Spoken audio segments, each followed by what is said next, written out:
Doorways 15 feet tall in back hallways where no one important ever walked. Chairs with seat heights that leave your feet dangling like a child's. Tools weighing 200 pounds designed for hands 3 times the size of yours. You've probably walked past these things 100 times without noticing.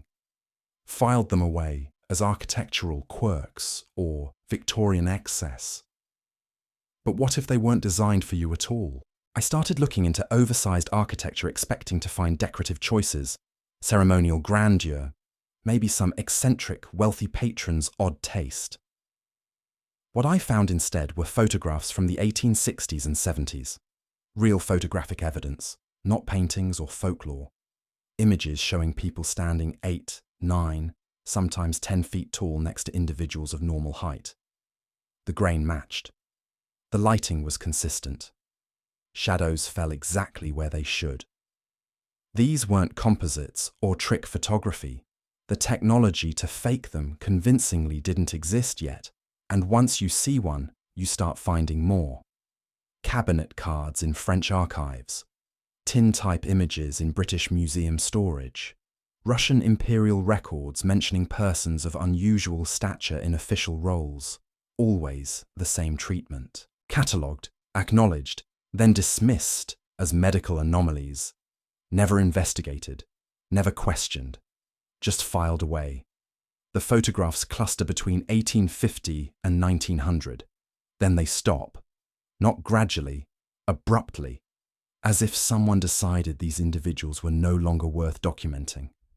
But here's what makes them impossible to dismiss.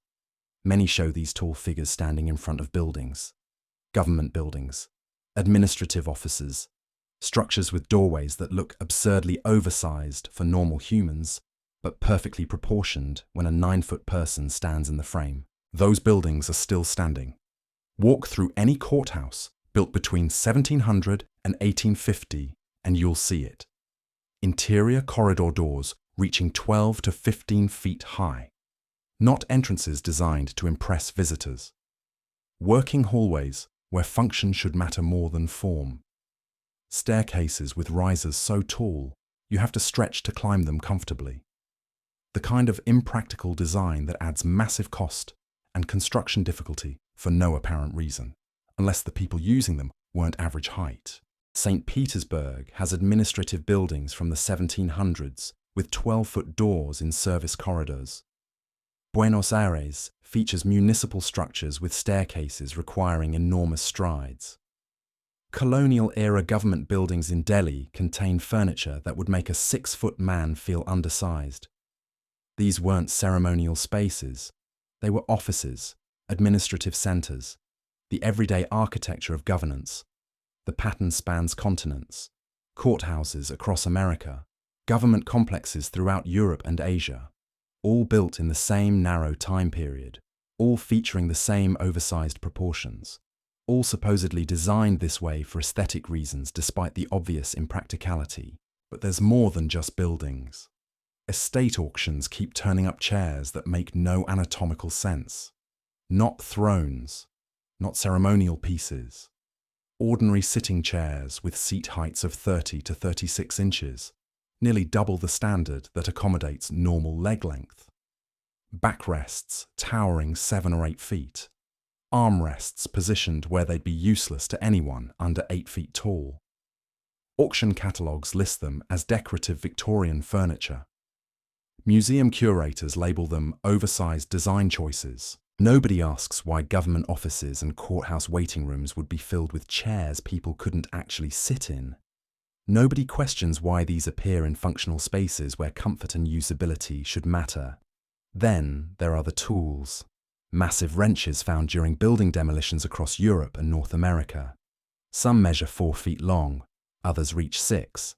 Not decorative, not ceremonial. Functional tools showing wear patterns from actual use. Tools designed for hands much larger than ours. Museums categorize them as industrial equipment without explaining what industrial process would require a wrench weighing 200 pounds operated by someone with triple the grip strength of a normal man. They keep appearing in estate sales and barn cleanouts more than a century later, manufactured in quantities that suggest regular use, not specialty items. The evidence accumulates: photographs of impossibly tall people in formal settings, architecture scaled beyond human proportion, furniture and tools sized for giants, all clustering in the same time period, mid-1700s through late 1800s. Then suddenly, it stops. After 1900, the photographs disappear. The newspaper reports change. The architectural style shifts, as if something fundamental altered in how we built and who we built for. Because there were newspaper reports, lots of them.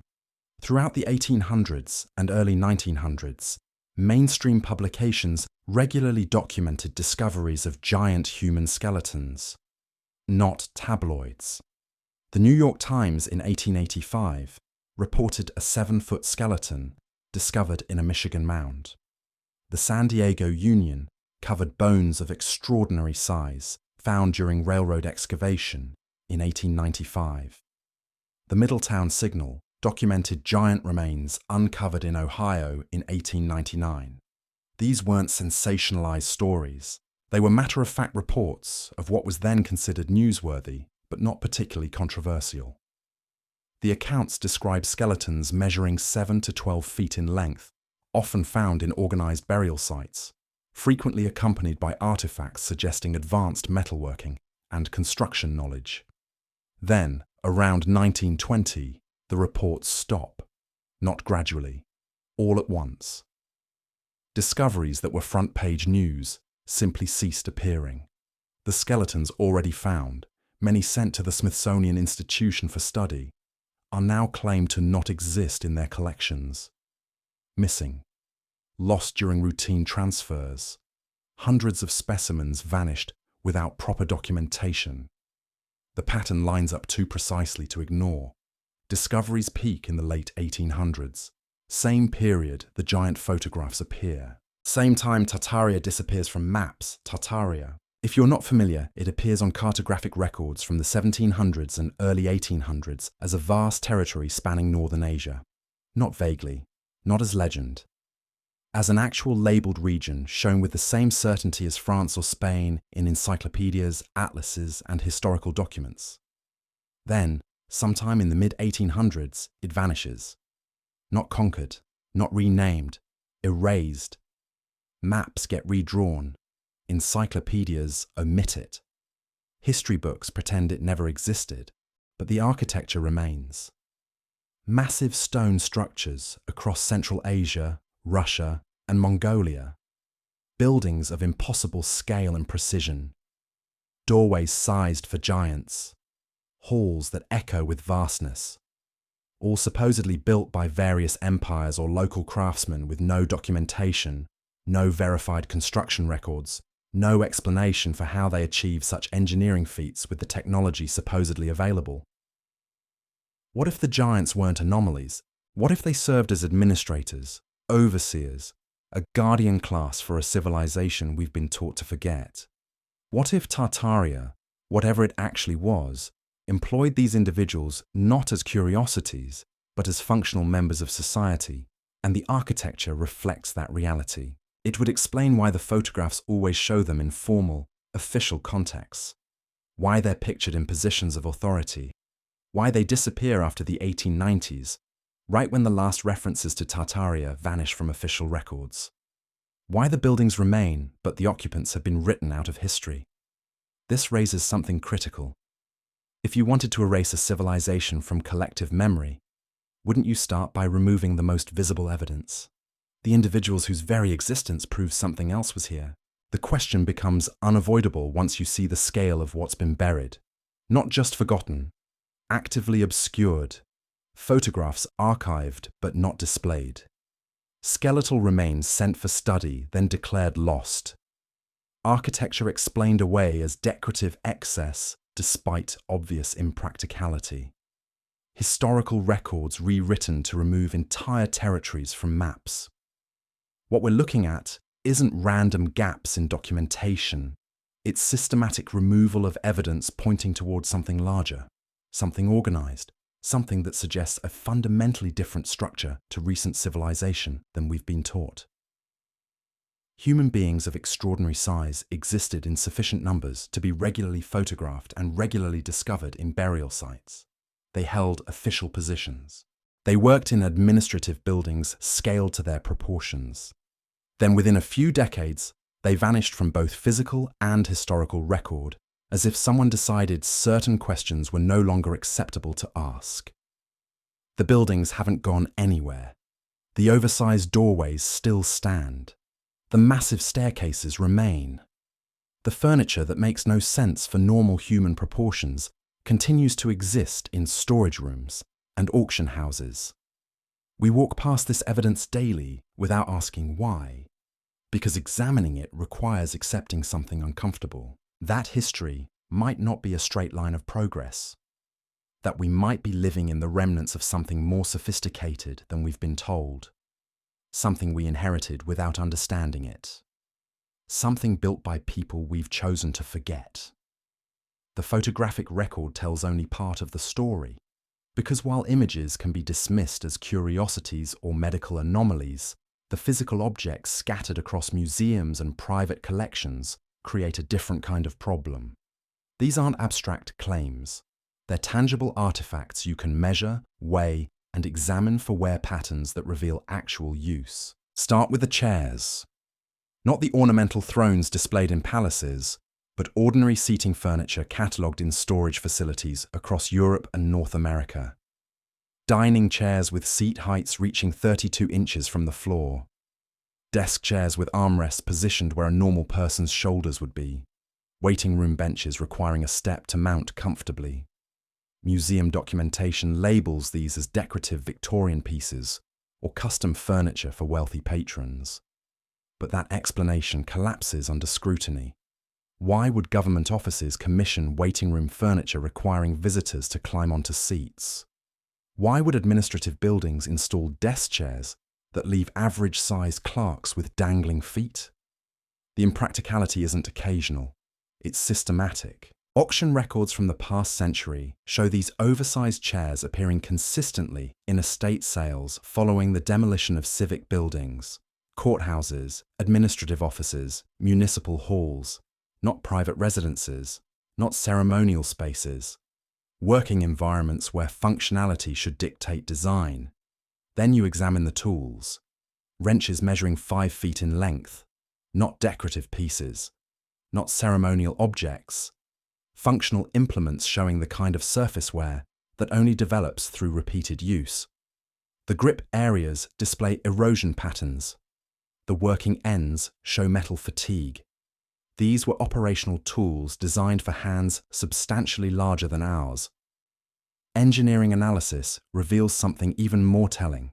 The leverage ratios built into these oversized wrenches match exactly what you'd need if the operator possessed grip strength approximately 3 times that of an average modern human. Not arbitrary sizing, calculated proportions based on anticipated user capability. Museums classify them vaguely as industrial equipment from the early machine age. But industrial processes typically use standardized tools for efficiency. Why manufacture individual wrenches of this scale when mechanical advantage through gearing would be cheaper and more practical, unless the operators themselves provided the mechanical advantage through sheer physical capability?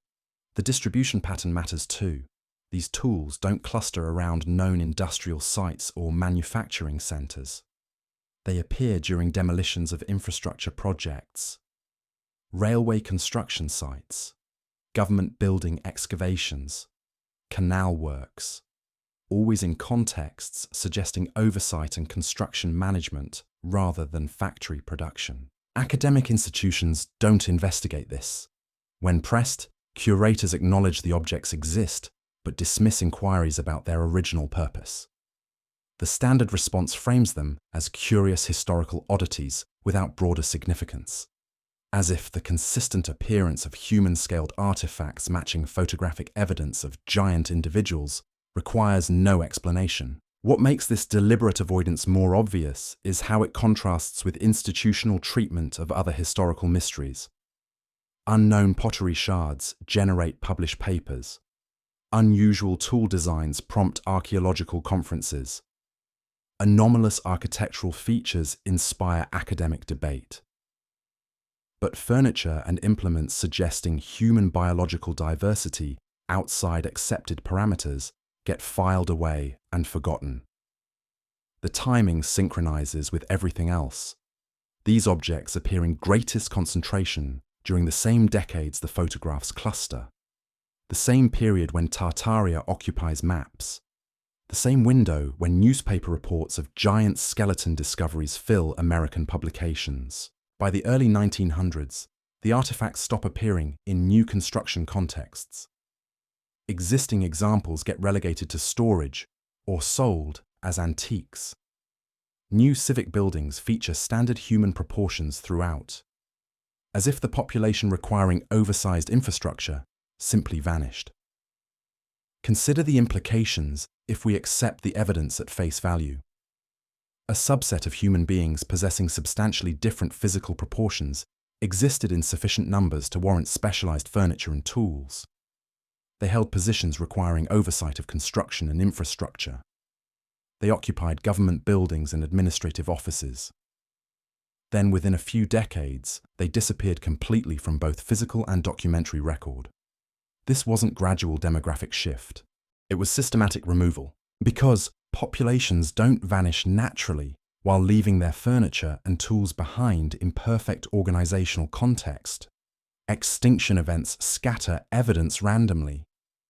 Demographic changes show gradual transition periods.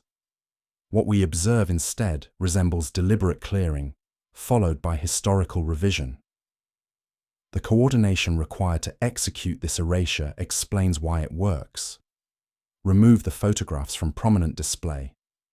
Reclassify the skeletal remains as medical anomalies, then lose them during transfer. Label the furniture decorative and the tools industrial without investigating their actual purpose. Omit Tartaria from revised maps and encyclopedias. Each action seems innocuous individually, but together they eliminate an entire category of historical evidence. What remains are fragments, enough to reconstruct the pattern if you're willing to look, but insufficient for mainstream acceptance without institutional support. And institutions have made their position clear through action rather than statement. They don't debate the evidence, they ignore it. This brings us back to the central question that conventional history refuses to address. If these individuals served functional roles in society, if they occupied positions of authority in government and infrastructure, if the physical evidence demonstrates their existence across multiple continents, then what was their relationship to Tartaria? The architectural alignment is undeniable. Buildings attributed to Tartarian construction consistently feature the same oversized proportions as structures where giant photographs were taken. The engineering sophistication matches. The geographic distribution overlaps.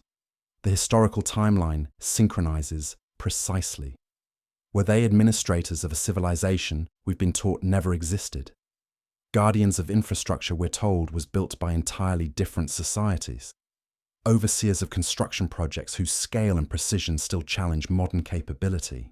The conventional explanation requires believing in remarkable coincidence. That giant humans existed independently of Tartaria, despite photographic evidence showing them in front of Tartarian architecture. That they held positions of authority in buildings scaled to their proportions by pure chance. That their disappearance from history, coinciding exactly with Tartaria's removal from maps, represents unrelated events. Or we accept the simpler explanation, that these individuals were integrated members of a sophisticated civilization. That the buildings were designed for their use because they built and maintained them. That their erasure from history required removing Tartaria itself from cartographic and historical record. The evidence doesn't prove this conclusively, but it establishes a pattern too consistent to dismiss as coincidence or medical anomaly.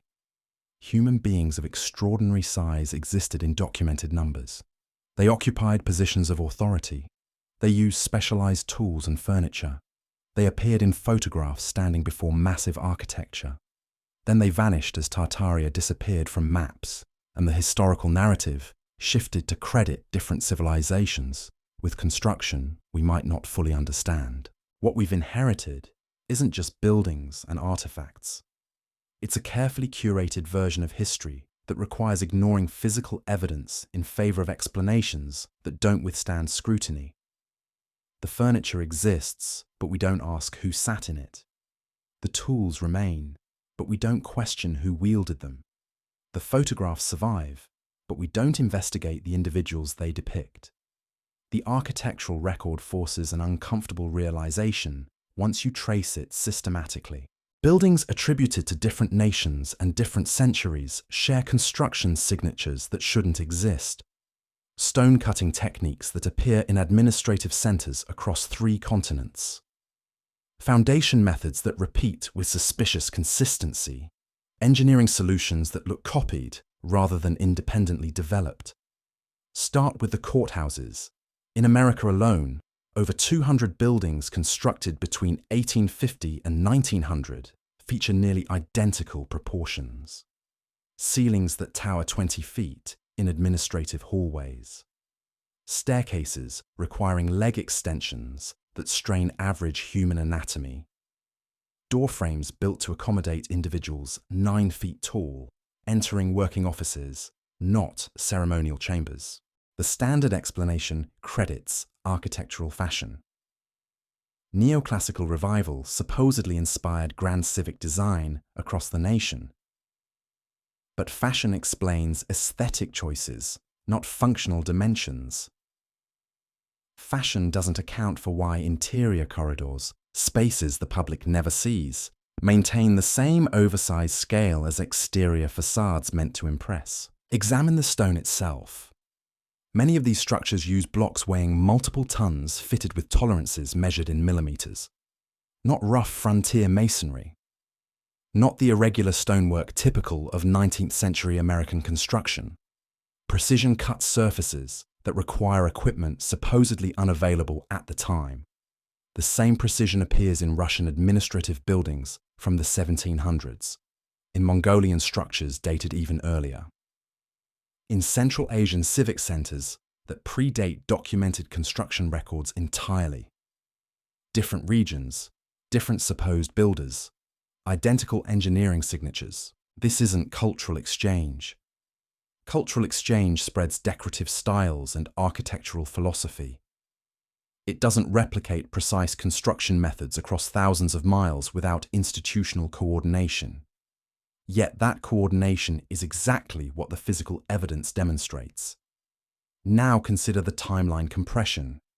Official records claim these massive stone complexes were built within impossibly short periods. Courthouses requiring years of foundation work, supposedly completed in 18 months. Administrative centers spanning entire city blocks finished in 2 years. Infrastructure projects that should have taken decades attributed to construction windows barely long enough to quarry the necessary stone. The mathematics don't work unless something fundamental is missing from the narrative. Either the construction methods were far more advanced than documented technology allows, or the buildings weren't actually constructed during the periods claimed. Both possibilities challenge conventional history equally. This is where the giant skeletal remains become impossible to dismiss. Because if these individuals existed in documented numbers, if they held positions overseeing construction and infrastructure, if their physical capabilities exceeded normal human limits, then suddenly the timeline compression makes sense. A workforce including individuals of extraordinary size and strength could move stones that would require machinery for normal humans, could operate tools designed for leverage at scales we don't typically consider, could maintain construction paces that seem impossible when calculated against average human capability. The newspaper reports describe exactly this. Giants working as foremen on railroad projects, overseers of mining operations, guards at government facilities, not performing these roles despite their size, but because of it. Their physical attributes made them valuable for specific functions within industrial and construction contexts. Then around 1900, the reports stop. The photographs cease appearing. The skeletal discoveries that were once regular newspaper features vanish from public record. This isn't gradual demographic shift. This is systematic removal of an entire category of documented evidence. What explains the coordination required to execute this erasure? Multiple institutions across different nations simultaneously deciding to reclassify, lose, or destroy physical evidence while rewriting historical accounts to exclude these individuals entirely. This level of coordination suggests centralized decision-making operating across governmental and academic boundaries. The furniture and tools provide the clearest proof, because unlike photographs which can be disputed and skeletons which can be lost, these objects remain physically accessible. Anyone can measure the chair heights. Anyone can examine the tool dimensions. Anyone can calculate the biomechanics required to use them effectively. Museums house them. Auction houses sell them. Private collections preserve them. The evidence sits in plain sight, simply reclassified to avoid the obvious conclusion that these objects were designed for users substantially larger than modern humans. Which brings us to the central question that makes academic institutions uncomfortable. If giants served functional roles in recent history, if they occupied positions of authority and oversight, if their existence is documented through multiple independent evidence streams, then what happened to them? Populations don't vanish without trace. Extinction events leave clear archaeological signatures. Demographic transitions show gradual change across generations. What we observe instead resembles deliberate clearing followed by historical revision designed to eliminate evidence of their existence. The Smithsonian's handling of giant skeletal remains illustrates this perfectly. Hundreds of specimens documented in newspaper accounts and archaeological reports supposedly transferred to their collections for study and preservation, now officially claimed to be non-existent, not destroyed, not lost in documented incidents, simply declared never to have existed despite contemporaneous records proving otherwise. This isn't institutional incompetence, this is institutional policy. A systematic choice to deny physical evidence that contradicts established historical narratives. And that choice extends beyond skeletal remains to encompass all evidence categories that suggest recent history involved populations substantially different from modern demographics. The photographic evidence becomes crucial precisely because it predates digital manipulation. These images were produced using chemical processes that leave distinctive signatures when altered. Modern analysis can detect tampering with extraordinary precision. Yet when photographs of giants are analyzed, they consistently show no signs of manipulation. The grain patterns match. The lighting remains consistent. The perspective geometry aligns correctly, which means either Victorian photographers possessed manipulation techniques that modern forensic analysis cannot detect, or the photographs document actual individuals of extraordinary size. The simpler explanation requires accepting that these people existed as documented, but accepting their existence forces confronting uncomfortable implications.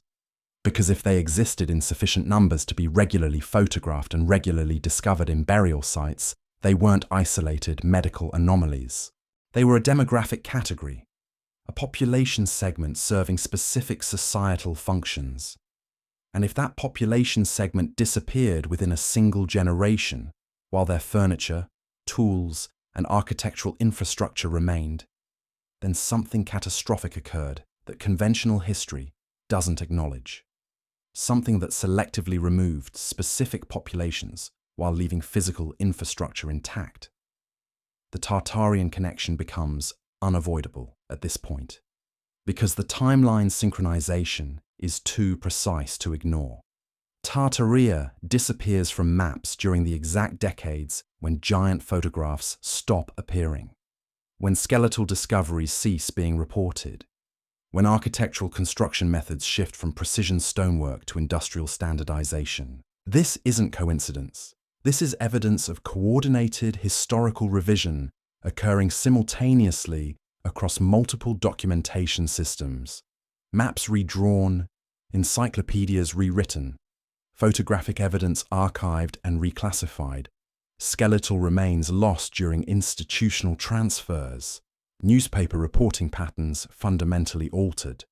The coordination required suggests centralized authority operating across national boundaries, an institutional framework capable of influencing governmental archives, academic institutions, museum collections, and publishing houses simultaneously.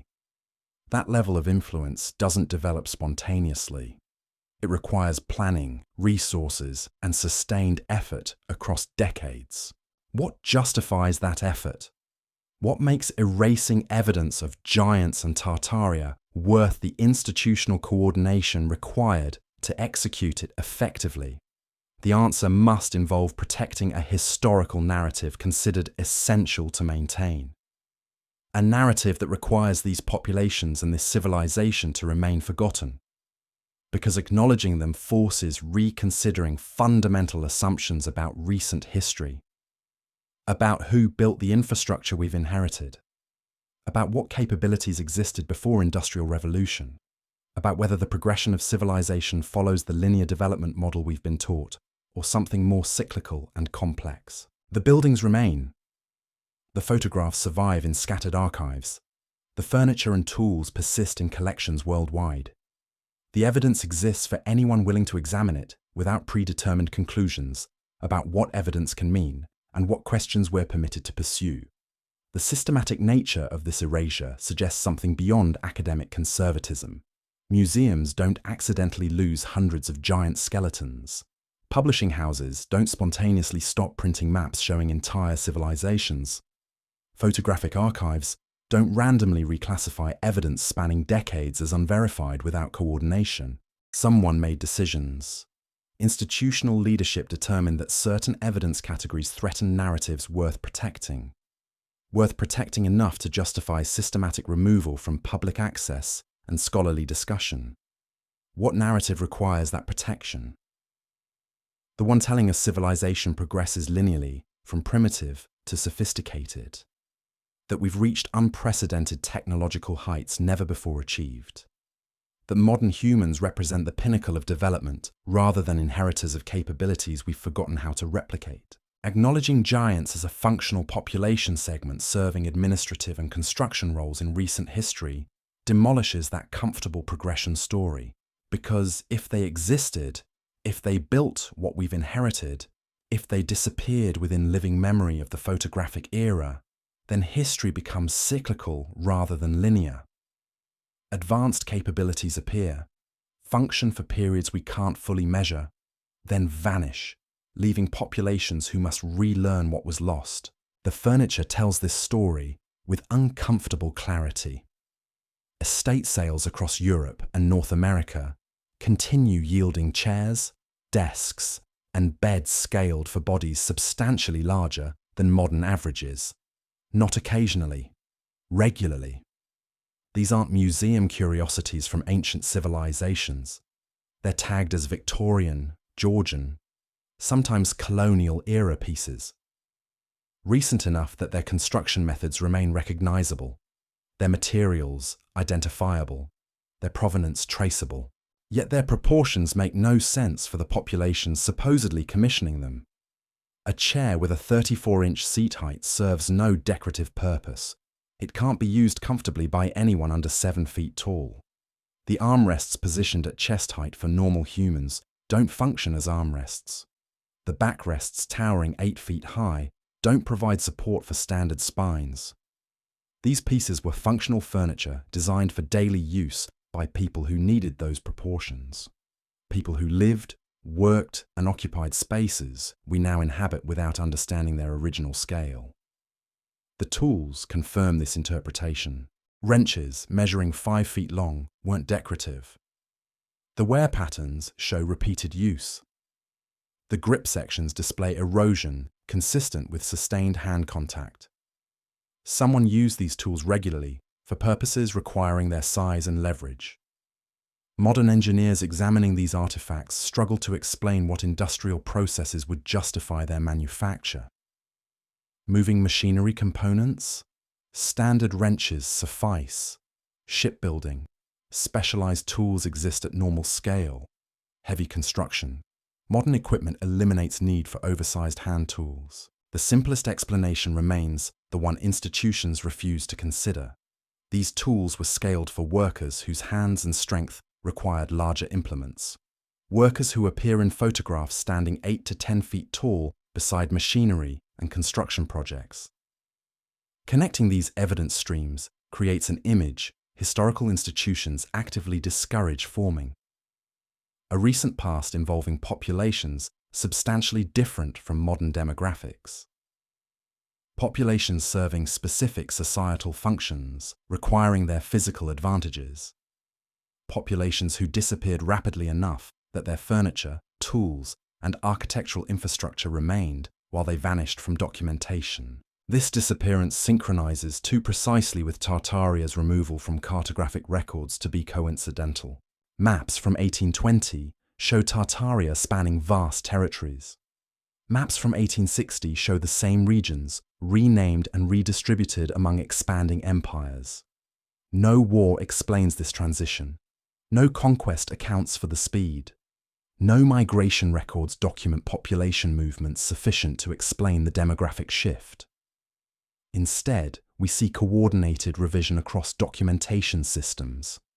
Maps redrawn, encyclopedias rewritten, architectural records backdated, photographic evidence archived without context, skeletal remains lost during transfers, newspaper reporting patterns fundamentally altered. The coordination required indicates institutional cooperation spanning national boundaries. Universities, museums, government archives, publishing houses, all adjusting their documentation practices simultaneously to remove references to specific populations and specific civilizations. What justifies that effort? What makes erasing evidence of giants and Tartaria worth decades of coordinated revision across independent institutions? The answer must involve protecting assumptions considered essential to maintain. Assumptions about who we are, where we came from, what we're capable of achieving. Because acknowledging these populations and this civilization forces reconsidering fundamental beliefs about human history and development. It means accepting that sophisticated capabilities existed recently enough to be photographed. That monumental architecture we admire wasn't always built by the civilizations we credit. That technological regression occurs. That knowledge gets lost. That civilizations rise and fall on timescales much shorter than we've been taught. The buildings stand as permanent testimony regardless of narrative revisions. Doorways remain oversized. Staircases continue requiring extended strides. Government complexes maintain proportions that served populations different from current occupants. We've adapted these spaces to our scale through additions and modifications. Raised floors, lowered ceilings, subdivided rooms. The infrastructure gets repurposed, but the original design remains visible to anyone examining the underlying architecture carefully. This adaptation process mirrors how we've adapted the historical narrative itself. Taking what was inherited, claiming it as our construction, backdating the timeline, crediting architects whose documented capabilities don't match the achievements attributed to them. The evidence persists because physical reality can't be revised as easily as written records. Stone remains, photographs survive, tools and furniture continue appearing in estate sales. The documentation exists in fragments across thousands of locations too dispersed to systematically erase completely, which means the truth remains accessible, not hidden in secret archives requiring special access. Scattered across public collections, auction houses, demolition sites, architectural records open to anyone willing to examine them without predetermined conclusions. The question isn't whether evidence exists.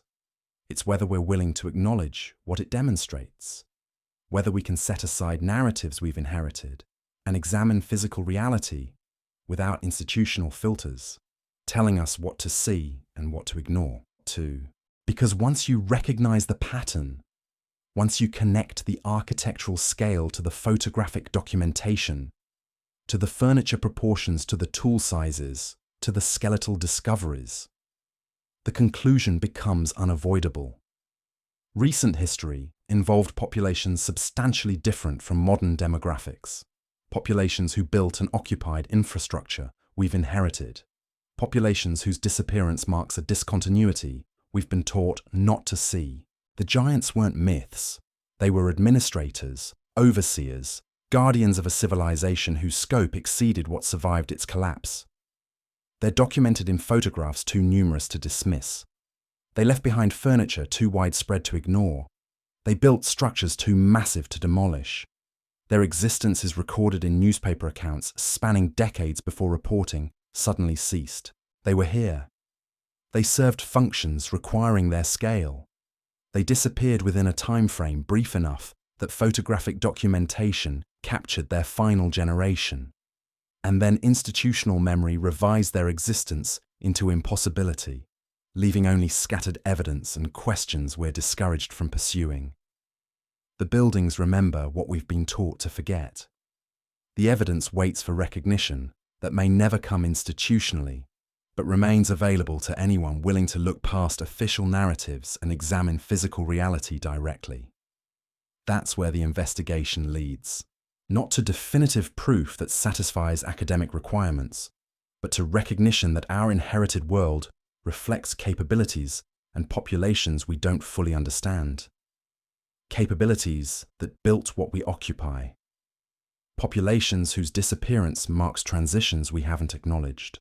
A past more complex, more recent, and more deliberately obscured than the history we've accepted.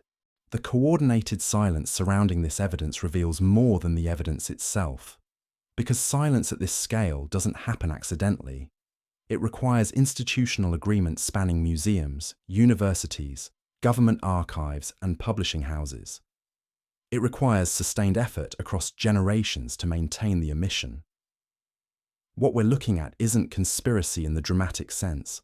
It's something more mundane and more effective. A shared institutional commitment to narratives considered foundational. Narratives about progress, about who we are, about what humanity has achieved. Narratives that require certain evidence categories to remain unexamined. The cost of this silence is understanding. We walk through spaces designed for different bodies. We inherit tools scaled for different hands. We occupy buildings whose original purpose we've forgotten. And we accept explanations that collapse under basic scrutiny because questioning them feels dangerous, feels fringe, feels like abandoning rationality for speculation. But examining physical evidence isn't speculation. Measuring door frames isn't conspiracy theory. Documenting furniture proportions isn't fantasy. These are basic empirical observations that anyone can verify independently. The evidence exists in public collections, documented in auction records, visible in architectural surveys. The question isn't whether it's real. The question is why we've agreed not to see it. Why institutions treat giant skeletal remains as embarrassments to be lost rather than discoveries to be studied. Why photographs documenting extraordinary individuals get archived without context. Why furniture and tools scale beyond modern human use get labeled decorative without investigating their actual function. This institutional avoidance suggests discomfort, with implications that follow from accepting the evidence. Because if giants existed in documented numbers serving administrative and construction roles, if their disappearance coincides precisely with Tartaria's removal from maps, if the timeline synchronizes across independent evidence streams, then recent history involves populations and civilizations we've been taught never existed. That recognition forces confronting something deeply unsettling, that we might be living in aftermath, that the infrastructure we've inherited represents capabilities we can't fully replicate. That sophisticated civilizations rise and fall on timescales much shorter than comfortable narratives suggest. The buildings won't let us forget completely. Every oversized doorway is a question. Every impossible staircase is evidence. Every government complex scaled beyond human proportion is testimony to something we've chosen not to acknowledge. Walk through any courthouse built before 1900. Notice the interior corridor heights. Measure the stair rises. Ask yourself why functional spaces meant for daily work rather than ceremonial impression, maintain proportions that make average humans feel diminished. The answer sits in photographs scattered across archives worldwide, in skeletal remains documented then lost, in furniture that appears regularly at estate sales despite making no sense for modern users, in tools designed for hands 3 times normal size showing wear from actual use. The giants were here, not in mythology, not in ancient prehistory, in recent enough times to be photographed using technology that makes manipulation detectable. They held positions requiring their scale. They built and maintained infrastructure we've inherited. They disappeared within living memory of the photographic era. And then someone decided their existence threatened narratives worth protecting. Worth protecting enough to coordinate erasure across institutional boundaries. Worth protecting through systematic removal of evidence that once filled newspaper reports and museum collections. What we've been given instead is explanation that requires ignoring physical reality. That asks us to accept impractical design as aesthetic choice. That dismisses systematic patterns as coincidence. That treats documented evidence as curiosity rather than testimony. The truth remains visible to anyone willing to examine it, not hidden in secret archives. Scattered across public collections waiting for recognition. Built into the architecture we occupy daily. Preserved in photographs that predate manipulation technology.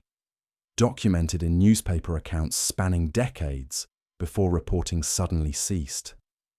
This isn't about believing in hidden civilizations or ancient aliens.